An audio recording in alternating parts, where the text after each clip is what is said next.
Atención amigos, que apareció el asesor económico de Johannes Kaiser en TVN y aniquiló con todo al periodista que le preguntaba cómo ibas a hacer el déficit fiscal y lo acabó, iba a bajar el número de funcionarios públicos que no están haciendo absolutamente nada en el Estado. Vamos a lo que pasó. ¿Cuáles son las principales líneas de acción que pretende Johannes Kaiser llevar? Muy bien, bueno, nuestro programa económico de sentido común está inspirado en la Escuela Austriaca de Economía, que es un método de investigación científica y que posiciona al emprendedor como motor del crecimiento y desarrollo económico. Y en ese contexto, el entorno institucional formal, por ejemplo, a nivel constitucional, legal, regulatorio, e informal a nivel cultural, valores sociales, pueden facilitar ese proceso, lo pueden obstaculizar o lo pueden impedir. Entonces, nuestro programa está enfocado en cuatro pilares. El primero es una reforma tributaria para volver a lo que tenía Chile cuando era uno de los países con mayor competitividad fiscal del mundo. ¿En qué consiste? Reducir el impuesto corporativo de un máximo de 27 a un mínimo de 15, pero solo para las utilidades retiradas. Este tipo es un completo crack. O sea, ¿dónde está la una para votar a Kaiser? Pero para todos los emprendedores de todos los tamaños, de todos los tipos, si usted es un emprendedor y obtiene utilidades y esas utilidades las reinvierte en su empresa, por ejemplo, bienes de capital físico, tecnología, bienes de capital humano, educación, capacitación laboral, incrementar el patrimonio de su empresa, el impuesto corporativo será cero. Víctor, si se reduce el impuesto a las empresas, me imagino que son las grandes empresas, ¿no? Están pensando de 27 a 15. Efectivamente. Pero la pregunta, Sí. Eso, ¿cuánto significa de menos ingresos para el Estado? Ceteris paribus, si mantenemos todo constante, es 1,2% del PIB. Pero ahora bien... Y eso en plata, en millones de dólares. Bueno, serán 2.000, 3.000. Puede hacer el cálculo, señor. O sea, si da lo mismo que no sepa el número, pero es 1,2% del PIB. Y la señora Matei se estaba quejando de que no se puede hacer el ajuste, de que es imposible. Y acá tenemos a este muchacho que dice que lo puede hacer. Millones de dólares. Ok, si se reduce esa contribución, ¿cómo se van a financiar los gastos permanentes del Estado si va a haber esa cantidad de ingresos menos? Bueno, ese es el pilar 3. Bueno, dos cosas. Si uno analiza la historia económica de Chile, cuánto recaudaba el Estado de Chile como porcentaje del PIB, cuando teníamos ese sistema en los años 2000, recaudábamos exactamente lo mismo como porcentaje del PIB que ahora. Bien, entonces nosotros tenemos estimado que con el paquete completo incluso podría salir gratis, pero supongamos que es un 1,2% del PIB. Nosotros tenemos en el pilar 3, que ya les iba a comentar, una reducción entre 4,5 y 5% del PIB de gasto público. ¿Cómo lo vamos a hacer? Vamos a reducir ministerios de 25 a 9 para optimizar la funcionalidad del Estado. Por ejemplo, vamos a unir Secretaría General de Gobierno, Secretaría General de la Presidencia con Interior. Vamos a unificar seguridad con defensa para despolitizar la seguridad, porque nunca hemos visto corderos cazando lobos. Vamos a crear el Ministerio de Desarrollo Humano, que va a incluir educación, va a incluir trabajo, va a incluir ciencia y tecnología. Como ese gran ministerio que tiene Milei, que es más o menos el mismo diseño. Exactamente, el de infraestructura, etc. Pregunta, de 25 a 9, ¿qué ministerios desaparecerían en un eventual gobierno de José Antonio Kast? No sé qué es lo que va a hacer José Antonio Kast. Disculpa, de Kaiser. De 25 a 9. Bueno, eso es curioso porque José Antonio Kast en un comienzo quería reducir ministerios y ahora Jorge Quiroz no quiere. Pero estamos hablando del programa de... Lo acabó a Kast. Así es. De tu candidato. Son una reducción importante de ministerios. ¿Cuáles serían esos ministerios que van a desaparecer? Ayer, por ejemplo, la jefa programática de Franco Parisi decía que se va a fusionar el Ministerio de la Mujer con el Ministerio de Desarrollo Social, Familia y Mujer. Desaparece el Ministerio de Mujer. En el caso de Kaiser, ¿qué ministerios desaparecerían? Bueno, como te comentaba, va a haber un Ministerio del Interior que va a incluir Interior, Secretaría de Presidencia, Secretaría de Gobierno. O sea, desaparece Secretaría General de Gobierno, Secretaría General de la Presidencia. Efectivamente, se fusionan. En el Ministerio de Desarrollo Humano ahí va a estar... Y lo paradójico es que cuando hay menos ministerios, menos subsecretaría y todas esas cosas, comienzan a funcionar las cosas mejor, curiosamente. Como en el pasado, antes funcionaban mejor las cosas y ahora no hacen la pega los tipos. Va a estar mujer, va a estar cultura, va a estar deporte, ciencia y tecnología, desarrollo social, trabajo y educación. Porque el objetivo de ese ministerio va a ser la superación de la pobreza en nuestro país. Luego va a estar el Ministerio de Infraestructura, que va a incluir obras públicas, bienes nacionales, vivienda y urbanismo, y transporte y telecomunicaciones. Luego el Ministerio de Economía se va a fusionar con medio ambiente, con minería, con energía. Y se me olvidará algún otro. Sí, por supuesto. ¿Y el Ministerio de la Mujer, qué pasa con ese? Ese va a estar en Desarrollo Humano. Desarrollo Humano. O sea, no habría ministra de Mujer, por ejemplo. No. Bueno, no habría. Incluso porque para reducir ministerios se hace por ley. Pero ¿qué vamos a hacer nosotros? Que nos vamos a nombrar ministros en las carteras que vamos a fusionar. Por supuesto. Sí. Y ese ministro va a estar a cargo de otras tantas carteras que van a quedar funcionadas. ¿Pasarían a ser como subsecretarías, para entenderlo? Por ejemplo, lo que antes era un Ministerio de la Mujer, hoy día un Ministerio de la Mujer sería Subsecretaría de la Mujer, que dependería de ese gran Ministerio de Desarrollo Humano. Hasta que se apruebe la ley y se fusione. La única diferencia, para que entienda ahí el periodista, es que no va a haber el choreo que está viendo hoy día. Esa es la única diferencia. Todos en uno. Esa es la propuesta programática. Evidentemente, para hacer cambios de esas características se requieren de acuerdos parlamentarios que, a la luz de lo que hoy día es el Partido Nacional Libertario, es difícil de pensar cómo lograr una mayoría que les permita esto que está escrito en un programa, después llevarlo a ley. O sea, le ha costado a conglomerados políticos más grandes y que tienen más partidos. ¿Cómo lo haría el Partido Nacional Libertario para convencer a otros socios de tener 9 ministerios en vez de los 20 y algo que tenemos? Bueno, esta reestructuración nosotros ya la tenemos trabajada. Solo en el equipo económico somos más de 100 personas, empresarios de distintos tamaños, personas que trabajan en gremios, académicos de distintas universidades del país, incluso del extranjero, como la Universidad de Salamanca o la Complutense de Madrid.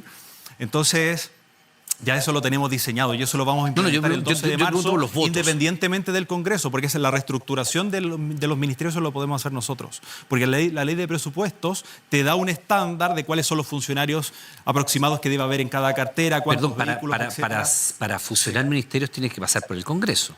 Sí, obviamente, para hacerlo permanente. Por eso yo pregunto. Pero la reestructuración del gasto público que nos va a permitir un ahorro entre un 1,5 y un 2% del PIB, eso lo vamos a hacer el 12 de marzo, ya lo tenemos definido. Es que no entiendo. El mismo día que comienzan a gobernar, ahí comienza el ajuste fiscal. Me parece perfecto. Proponen reducir ministerios. Sí. Y para reducir ministerios tienen que ir al Congreso y presentar las modificaciones legales respectivas. Para hacerlo permanente, pero nosotros sí podemos reestructurar cómo funcionan todos los ministerios desde ya. Y eso sí en el Congreso. O sea, sería una reducción de facto de los ministerios. Efectivamente, y para hacerlo permanente tiene que ser con ley, porque luego puede venir otro gobierno irresponsable como el actual y crear más ministerios. ¿Hay alguna estimación en esta reducción que planea hacer de facto sin pasar por el Congreso, a menos que lo quiera hacer de manera permanente? Pero si estos tipos se las dan de que Iohannis y que Kast va a ser dictador, ¿pero de qué están hablando estos tipos? Es una potestad que tiene el presidente y la puede usar cuando quiera. Igual que pudo usar este mamarracho que está hoy día. No puede hacer desaparecer el ministerio, seguiría existiendo los ministerios. Lo que puede hacer es reducir el personal. ¿Qué cantidad de personas serían despedidas del Estado? Porque tiene que haber despido. Vamos por orden. Entonces, entre 1,5 y 2% del PIB con esta reestructuración que la vamos a hacer el 12 de marzo. Luego tenemos entre un 0,4 y un 0,6, depende qué fundaciones, etcétera, ONG incluyas, que el Estado le transfiera a las fundaciones. Y ese es dinero que muchas veces se utiliza para financiar campañas políticas, para pagar a gente que vaya a paralizar proyectos de inversión y para financiar las protestas. Bien, eso se va a cortar el 12 de marzo. Yo no voy a hacer caridad con el bolsillo de los chilenos, ustedes van a hacer caridad con su bolsillo. Les vamos a devolver la libertad. Luego, entonces ya tenemos 2,5, 2,6. Para tener un orden de magnitud es el déficit fiscal. Si creemos a las cifras de este gobierno que miente sistemáticamente, dicen que van a terminar en 1,8. Ya eliminamos el déficit y quedamos con superávit. Luego tenemos la eliminación o la asignación de cero presupuesto a los programas mal evaluados estatales. Y en eso puedes ahorrar entre un 1 y un 2% del PIB adicional. No solo eso, sino que además queremos eliminar todas las contribuciones tanto para la vivienda como con giro comercial. Detengámonos ahí un segundo. Primero, y ahí está el tema de los funcionarios, de los operadores políticos de este gobierno. Es que ahí hay un tema que no queda resuelto. Si se reduce esta... A diferencia del señor Kast, que quiere eliminar solo de la primera vivienda, porque es inmoral la contribución. Tienen que desaparecer todas. Esta cantidad de ministerios que usted dice que se puede hacer de facto sin pasar por el Congreso, si se hace de manera excepcional.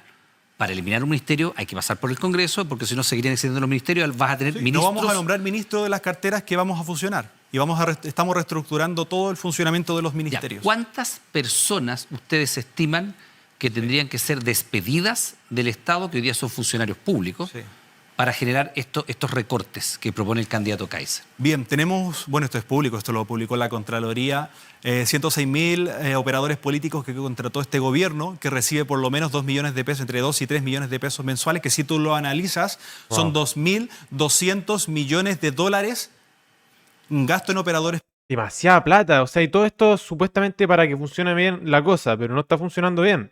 Así que se tienen que largar todos esos tipos afuera. You are fired. Políticos. Todo eso se va a acabar. Y con eso vamos a eliminar todas las contribuciones. Pero Con eso se va a pagar. ¿cuántas personas habría? 106.000 en un comienzo. Despidos luego, despidos. Disculpa, Sí. si tú despides 106.000 personas, eso tiene un efecto evidente en un aumento del desempleo en el país. Sí, pero es que de vuelta, no hay que mirar el ceteris paribus, tenemos que ver la película completa. Vamos a tener un sistema tributario que va a permitir que Chile sea uno de los más competitivos del mundo, una reforma laboral, una reforma a la permisología, con declaración jurada y operación instantánea. Si el día 12 de marzo Johannes Kaiser firmara decretos despidiendo 106.000 personas, aunque tú puedas ver en una perspectiva global, el efecto es que en abril va a tener un aumento evidente del desempleo.